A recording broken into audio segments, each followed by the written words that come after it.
People in Belt are feeling safer this week after Cascade County Commissioners approved a request to give the town its own resident deputy. It's been a promise of Cascade County Sheriff Jesse Slaughter since he ran for office. As MTN's Zach Shermley reports, the new program is a long time coming. It was a tight budget that put the town of Belt in a bind. The cost of law enforcement has gone up so significantly, we were no longer able to sustain a town marshal or a local police force. Until now, the Cascade County Sheriff's Office has been splitting its time with one foot here in Great Falls and the other over here in Belt.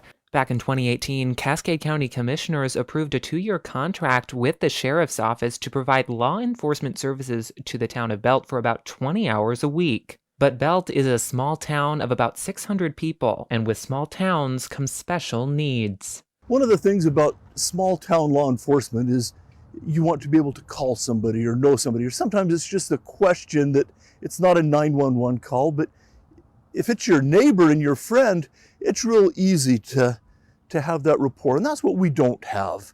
On Tuesday, the Cascade County Commission unanimously approved a motion to place a resident deputy sheriff out in Belt. Cascade County Sheriff Jesse Slaughter says they haven't seen an uptick in crime in the community, but the reason for hiring a resident deputy? Getting to know your community and understanding how the community of Belt works, because it works different than the communities in the Valley and Black Eagle and Cascade. They're not the same community. Like the name implies, a resident deputy sheriff is a full-time law enforcement officer who lives and works in smaller communities that have no police force. Under the new resident deputy agreement, Cascade County Sheriff Jesse Slaughter says that they're going to be able to develop greater relationships with the Belt community. At this coffee shop, things are normally pretty quiet, save a little country music.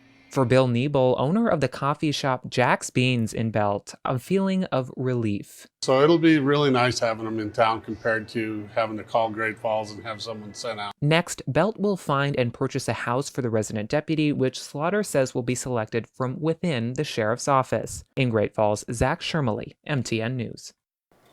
The deputy will work for 6 months until the Belt City Council can find a house. After that, the deputy's term will last through 2029.